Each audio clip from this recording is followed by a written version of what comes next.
Hello guys, welcome back. और हम लोगों ने पीछे इलेक्ट्रोलाइसिस पढ़ा था। अब फेराडे में तो कोई दिक्कत नहीं आनी चाहिए, सारे फॉर्मूले आपको बता दिए थे मैंने, है ना। उस फॉर्मूले से कोई सा भी क्वेश्चन कर लेंगे, आराम से बन जाएगा, बहुत आराम से बन जाएगा, है ना। अब देखो बेटा, मैंने 4-5 फॉर्मूले बताया आपकी बुक में, तो एक से काम चल जाता है, एक NF से काम चल जाता है और एक ZIT से काम चल जाता है। ये तो ऐसे हैं कि आप कोई सी कॉम्पिटिशन दे रहे हो, सारे फॉर्मूले लगभग उसी से लग जाते हैं। अच्छा, आज हम लोग बात करेंगे बेटा प्रोडक्ट ऑफ इलेक्ट्रोलाइसिस के बारे में, कि भाई प्रोडक्ट ऑफ इलेक्ट्रोलाइसिस आखिर हैं क्या क्या प्रोडक्ट इलेक्ट्रोलाइसिस के। ध्यान से सुनना, लेक्चर पिछले से मैं रिलेट करूंगा, इसलिए ध्यान से पिछला लेक्चर देखा होगा तो बहुत अच्छा समझ जाएगा। देखो बेटा, प्रोडक्ट ऑफ इलेक्ट्रोलाइसिस में क्या था कि जो फेराडे साहब थे ना, उनके जमाने में कांस्टेंट करंट का कोई सोर्स नहीं था, कांस्टेंट सप्लाई ऑफ इलेक्ट्रिसिटी नहीं होती थी।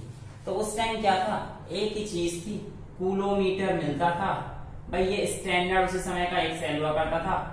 उसी समय पे इसी में से इलेक्ट्रोलाइट पास कर देते थे, एक सॉल्यूशन ले लेते थे, और जो मेटल था, जो इलेक्ट्रोड थे, वो अब इनर्ट भी हो सकते थे, रिएक्टिव नॉनेटिव कैसे देते थे, बस वो इसी का इस्तेमाल करते थे, जो एक कांस्टेंट सप्लाई नहीं था, करंट का कांस्टेंट सप्लाई नहीं था। लेकिन आज के जमाने में तो हमने कूलोमीटर को ऑब्सोलीट कर दिया है, यानी कि इन्हें यहाँ से हटा दिया गया है, और इस जगह पे हमारे पास कांस्टेंट सप्लाई वाले आ गए हैं।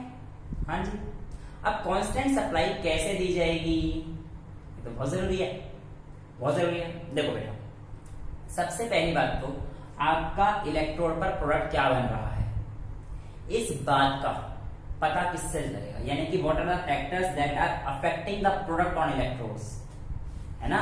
तो वही है कि भाई प्रोडक्ट ऑफ इलेक्ट्रोलाइसिस में प्रोडक्ट मिल रहा है, इसको कौन कौन से फैक्टर्स हैं जो गवर्न करते हैं, फैक्टर्स अफेक्टिंग द प्रोडक्ट।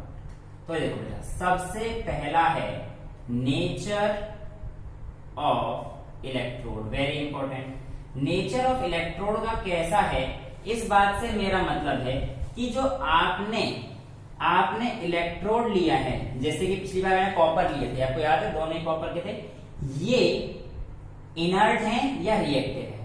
अगर इनर्ट है तो हमारे सॉल्यूशन में कोई चेंज नहीं आएगा, हमारे कॉम्पोजिशन में कोई चेंज नहीं आएगा। इनर्ट जैसे कि प्लेटिनियम वगैरह के हो गए ना, हम इनर्ट इसी को मान लेते हैं स्टैंडर्ड, अगर नहीं दे रखा है तो हम लोग इसी को लेके चलते हैं। लेकिन अगर हमारे पास नेचर ऑफ इलेक्ट्रोड पिछली बार जो है रिएक्टिव हुआ, तो हमारे कॉम्पोजिशन में चेंज आ जाता है। दूसरा फैक्टर क्या है, बहुत इंपॉर्टेंट है, समझ में आ जाएगा, टेंशन ना। दूसरा क्या है हमारे पास जो फैक्टर इंपॉर्टेंट है बेटा, नेचर ऑफ इलेक्ट्रोड के बाद हमारे पास इंपॉर्टेंट पड़ेगा कि भैया आपने अमाउंट ऑफ इलेक्ट्रिसिटी कितनी पास करी। ये बात तो हमने देख ही ली है, फैराडे साहब का लॉ, कि नहीं कितनी इलेक्ट्रिसिटी आपने पास करी, the amount of electricity that is being pass through the solution, है ना। तीसरा किसी चीज का और फर्क पड़ सकता है, तो दिमाग लगाओ, है ना। अब ये मत कहना सर कितना टाइम के लिए पास करिए, वो सब इसमें आ जाएगा। हाँ, एक तो नेचर ऑफ इलेक्ट्रोड हो गया, और इलेक्ट्रोलाइट पे डिपेंड करेगा, आप कहना हाँ सर करेगा। नेचर ऑफ इलेक्ट्रोलाइट पे भी थोड़ा थोड़ा तो करेगा, कहीं कहीं करेगा, कहीं कहीं नहीं करेगा, बट मेजर इतना रोल इसका नहीं, इतना इसका है ये इनर्ट है या नहीं। तो ये हमारे पास फैक्टर्स हो जाते हैं जो गवर्न करते हैं कंडीशंस। समझ में आता है। चौथा भी लिखना चाहो तो, कंसंट्रेशन ऑफ वैसे नेचर में कंसंट्रेशन तो है नहीं आएगा, चलो लिख लो, कंसंट्रेशन ऑफ द इलेक्ट्रोलाइट, इस पे भी डिपेंड करेगा भाई। इस अभी दिखाऊंगा, बिल्कुल दिखाऊंगा, लास्ट का टॉपिक ऐड करेंगे, वहीं से दिखाएंगे, ठीक है। तो ये सारे फैक्टर्स होते हैं जो अफेक्ट करते हैं, कैसे, आइए एक एक से करते हैं। ये हमने पिछले लेक्चर में कर लिया, ये वाला हमने पिछले लेक्चर में कर लिया, है ना। तो देखो बेटा, ऐसा समझिए कि जो फैक्टर्स अफेक्टिंग हैं, इसमें नेचर ऑफ इलेक्ट्रोड का क्या रोल है। अगर हमारे पास कोई भी एक इलेक्ट्रोलाइटिक प्रोसेस हो रही है, तो आप ऐसा समझना कि उसके दौरान एक कैथोड पे फेनोमेना हो रही है और एक एनोड पे फेनोमेना हो रही है, और ये सारे हमारे इलेक्ट्रोलाइटिक सेल हैं। तो इस बार हमारा एनोड पॉजिटिव है और कैथोड नेगेटिव है। सबसे पहली बात, अब हमारे पास दो तरीके के जो सॉल्यूशन है वो रहेंगे। हाँ, फैक्टर्स अफेक्टिंग में एक आएगा नेचर ऑफ सॉल्यूशन, वो ये नेचर ऑफ सॉल्यूशन का मतलब मेरा वही था। सबसे पहले मैं लिखता हूँ, लिखवा देता हूँ, फोर्थ पॉइंट था कंसंट्रेशन एंड नेचर, लिख लेना। तो देखो सबसे पहले हमारे पास दो तरीके के आते हैं, एक हमारे पास होता है मोल्टन फॉर्म, और बेटा दूसरा हमारे पास होता है एक्वस फॉर्म। अब इस एक्वस फॉर्म में भी वैरायटी आ जाती है, इस एक्वस फॉर्म में भी वैरायटी आ जाती है। इस एक्वस फॉर्म में बेटा ये वैरायटी आ जाती है कि जो हमारे पास एक्वस फॉर्म है ये कंसंट्रेटेड है या डाइल्यूटेड है। आपके सिलेबस में सिर्फ कंसंट्रेशन वाला है, डाइल्यूटेड वाला नहीं है, थोड़ा सा टफ हो जाता है, बाकी तो कोई दिक्कत नहीं रहेगा। थोड़ा सा टफ हो जाता है, थोड़ा सा डाइल्यूटेड वाला कोई दिक्कत नहीं रहेगा। टाइम रहता है समय के अनुसार, सिलेबस में नहीं है एनसीईआरटी में, इसलिए मैं इस पे ज्यादा प्रेफरेंस नहीं दूंगा, पर ये है ना। और दूसरी चीज एक्वस और मोल्टन फॉर्म, कई बार क्या होता है कि जब आप रिएक्शन कराते हो ना, कई बार आप जब रिएक्शन कराते हो तो चीज देखने वाली क्या होती है कि रिएक्शन इज नॉट फिजिबल। कोई रिएक्शन ऐसी है जो हो रही है कैथोड पे एनोड पे, वो फिजिबल नहीं है। फिजिबल क्यों नहीं है? क्योंकि आपको उस रिएक्शन को करने के लिए ओवर पोटेंशियल, एक्स्ट्रा पोटेंशियल देना पड़ रहा है। उसको आपको कराने के लिए ओवर पोटेंशियल देना है। तो अगर आपके पास चॉइस, तो आप इस ओवर पोटेंशियल वाले को एलिमिनेट कर देना। अगर आपके पास चॉइस है तो आप ओवर पोटेंशियल वाले को एलिमिनेट कर देना। ठीक है, समझ में आता है? तो उससे क्या होता है हमारे पास कि हमारे पास ऑप्शन मिल जाता है। कैसे के देखते हैं, देखो मोल्टन फॉर्म मैं लेता हूं मोल्टन NaCl, ठीक है, फटाफट से ले लेता हूं मैं मोल्टन NaCl का केस। सबसे पहले मोल्टन NaCl में बेटा Na टूटेगा Na प्लस में और Cl नेगेटिव में। Na पॉजिटिव, देखो NaCl जब टूटेगा तो ऐसे ही तो होगा बेटा, Na positive plus Cl negative. तो होगा क्या कि इस रिएक्शन, मान लीजिए एनोड है और एक कैथोड है, इस रिएक्शन में ऐसा होगा कि जो पॉजिटिव वाले Na हैं वो तो जाएंगे सारे कैथोड पर, और जो नेगेटिव वाले Cl हैं ये जाएंगे सारे इस पर, एनोड पर। इसमें तो हमें कोई दिक्कत नहीं हुई, बहुत सिंपल था, कोई दिक्कत नहीं हुई। लेकिन ये तो मोल्टन फॉर्म था ना, मोल्टन फॉर्म लिख रखा है सर, हो गया मोल्टन। भावना को समझा, स्पेलिंग मिस्टेक तो पहले ही कर देते हैं, सॉरी है। अब देखो ये जो मोल्टन फॉर्म थी, इसने हमारे पास कंसंट्रेशन में कोई चेंज लाया? आप कह रहे नहीं, कोई भी चेंज नहीं आया। लेकिन बेटा अगर जब ये फॉर्म एक्वस फॉर्म की होगी और कंसंट्रेटेड की होगी, पहला केस डायरेक्ट देखूंगा बेटा के अकॉर्डिंग, मैं I am not promising you, but हाँ सब केस चीजें अलग होती हैं, और आपकी एनसीईआरटी में सारी कंडीशन स्टैंडर्ड है जो कि कंसंट्रेशन पे, तो कंसंट्रेटेड वाला सॉल्यूशन पे देना है। तो एक्वस फॉर्म में क्या होता है बेटा कि पानी भी आ जाता है, पानी भी आ जाता है, और इस रिएक्शन में H2O भी तो टूटेगा इलेक्ट्रोलाइसिस कराने पर। ये जनाब कहां जाएंगे, ये जनाब कहां जाएंगे, ये भी तो यहीं पे रहेंगे। तो बेटा अब क्या होता है, इनमें कंपटीशन हो जाता है। कंपटीशन कैसा कि देखो कैथोड पे कौन जाएगा और एनोड भाई पे कौन जाएगा, कैथोड भाई पे कौन जाएगा और एनोड भाई पे कौन जाएगा, इस चीज का कंपटीशन रहता है। अब देखो बेटा कैथोड पे जाने के लिए हमारे पास दो चीजें हैं, क्या कि Na वाला कैथोड पे रिडक्शन होगा ना, Na प्लस प्लस इलेक्ट्रॉन, इसने मेरे को Na दे दिया, पहला प्रोसेस। और दूसरा ये जो H प्लस है ये इलेक्ट्रॉन देके ये भी H में कन्वर्ट हो जाए,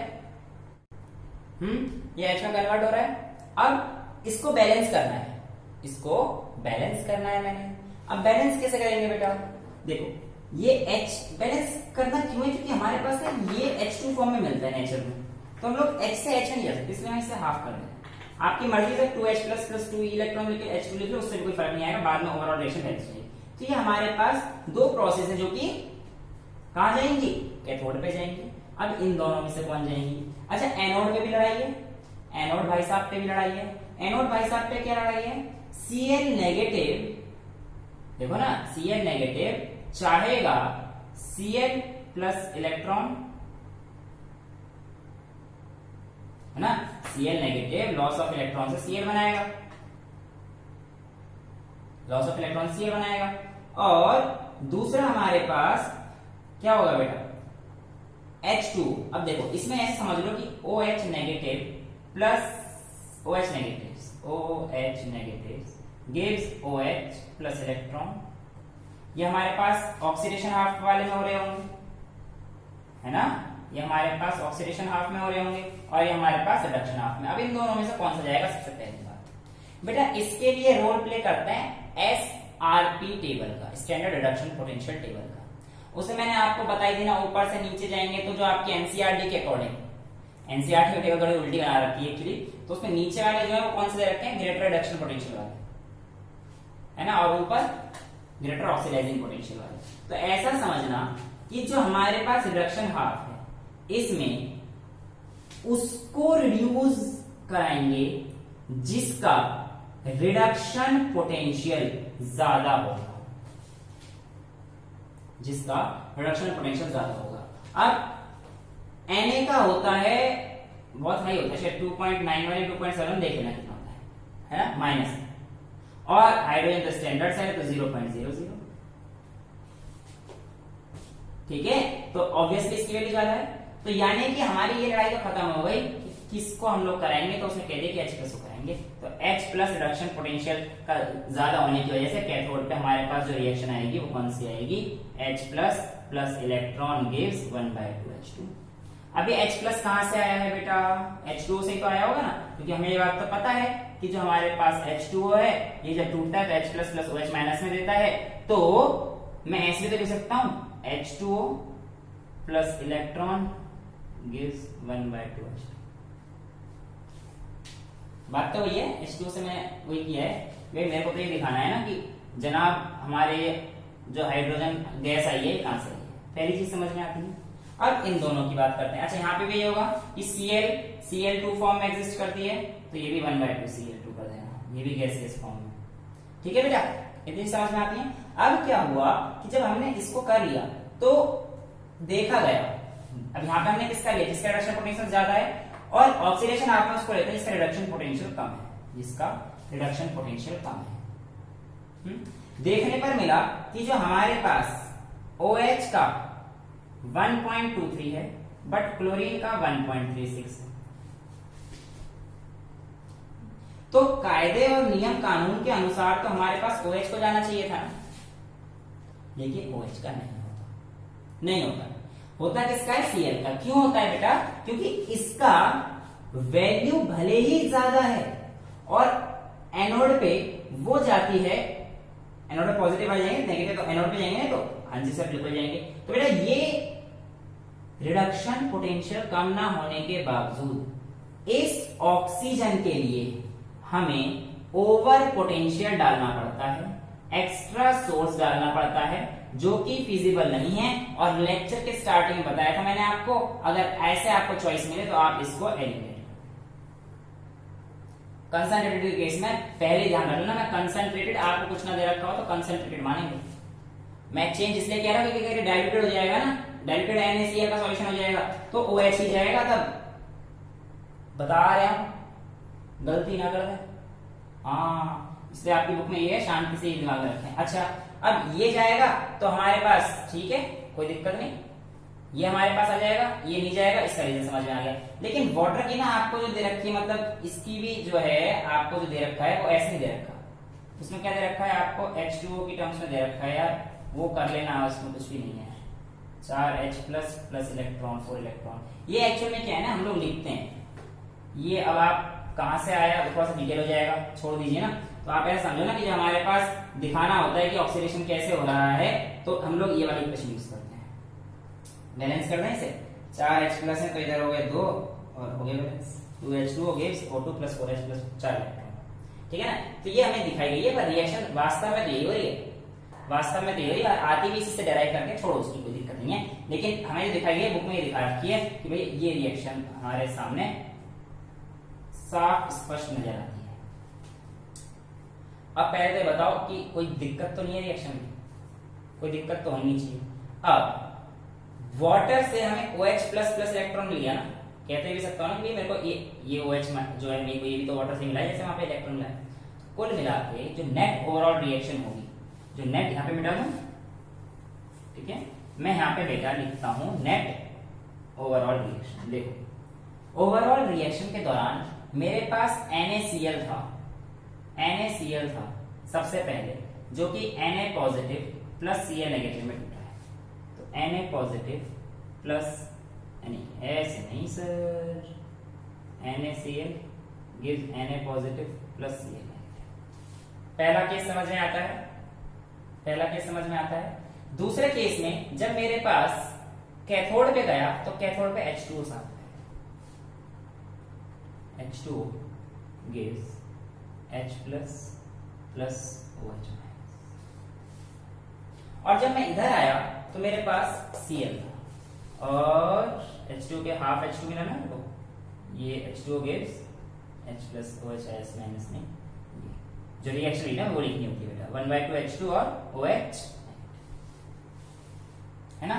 अब दूसरी चीज हमारे पास क्या मिलती है, दूसरी चीज हमारे पास क्या मिलती है जनाब की रिएक्शन, Cl हमें मिले ना, ये तो मिला ही नहीं, तो Cl की रिएक्शन लिखो। तो Cl भाई साहब क्या थे, Cl नेगेटिव, क्या दे रहे थे हमें ये 1/2 Cl, 1/2 Cl2, ये H2O प्लस इलेक्ट्रॉन था, ये भी इधर H2O plus electron, 1/2 Cl2 plus electron. अब देखो बेटा, इस इलेक्ट्रॉन से इस इलेक्ट्रॉन को गया, गया ये Cl गया, गया, तो ओवरऑल रिएक्शन शायद rub it of, I hope it was pretty much clear. मैं थोड़ा सा या फिर यहाँ पे लिख दूं, सॉरी यार बोर्ड छोटा है पर क्या करें, ये मजबूरी है, I am really sorry for that. आप लोगों को कोई परेशानी होती है मैं समझ सकता हूँ, पर please I am really sorry for that. कुछ नहीं करा जा सकता अभी के लिए फिलहाल, ये सिचुएशन ऐसी कि मैं बड़ा बोर्ड ला भी नहीं सकता, लॉकडाउन के दौरान ही बन रही है ना वीडियोस तो भैया जो लोग 12 वीडियो देखेंगे उन्हें पता होना चाहिए 22 मार्च से लॉकडाउन चल रहा है और बड़ा बोर्ड लाने की संभावना नहीं है। खैर समझ में आ जाना चाहिए बेटा। अब देखो इधर क्या बचा, NaCl, तो ओवरऑल रिएक्शन बचा NaCl प्लस इधर क्या बच रहा है H2 प्लस H2, इसने हमें क्या दिया इधर Na plus gives Na plus तो नहीं कटेगा, प्लस OH माइनस और प्लस 1/2 H2 जो कि गैसियस फॉर्म में, और प्लस 1/2 Cl। तो ये बेटा हमारे पास ओवरऑल रिएक्शन आ जाती है। कोई दिक्कत बिल्कुल नहीं आई होगी यार, बहुत सिंपल तो चीज थी, बस इसी का दिक्कत था, ये तुम्हें समझ में आ गया होगा क्योंकि ओवर पोटेंशियल की वजह से, है ना। अब देखो बेटा ये केस तो हो गया, समझ में आ गया, लेकिन अगर कंसंट्रेटेड हो तो मैंने बताया ना, तो ये केस डाइल्यूट होगा तो हम लोग इसी को लेंगे। तो आपकी बुक में एक केस दे रखा है इसी के आगे कि भैया जब कंसंट्रेशन की वजह से अगर वेरी करता है, क्योंकि ये सारी स्टैंडर्ड चीजें हैं ना, सारी बेटे स्टैंडर्ड चीजें हैं, तो वो लेक्चर में बोर मत हो, क्योंकि जब पढ़ाई इंटरेस्ट से करते हैं तो बोर मत हुआ करो बस, क्योंकि यार फनी तो यार कितनी कॉमेडी कर लूं पर कोई फायदा नहीं उस चीज का, है ना, क्योंकि यार लेक्चर पढ़ाई में थोड़ा सा होना चाहिए ना, बोर्ड की तो बिल्कुल वैसे सीरियस रहना चाहिए। अब देखो बेटा आपकी बुक में सीधे सीधे एक लाइन लिखी हुई है एनसीईआरटी साहब ने कि भाई साहब जब आप स्टैंडर्ड ले रहे हैं तब तक तो एक बात ठीक है, लेकिन अगर आप स्टैंडर्ड नहीं लेते हैं तो आप स्टैंडर्ड इलेक्ट्रोड पोटेंशियल यूज ना करके इलेक्ट्रोड पोटेंशियल का इस्तेमाल करें और नॉर्स इक्वेशन का इस्तेमाल करने के बाद आप कंसंट्रेशन को निकाल लें।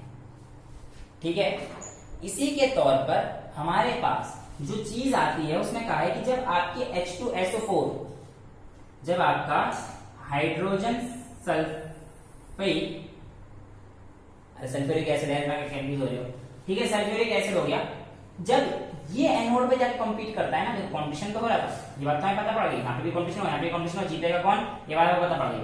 कैथोड पे वो जीतेगा जिसकी वैल्यू ज्यादा होगी और एनोड पे वो जीतेगा जिसकी वैल्यू कम होगी।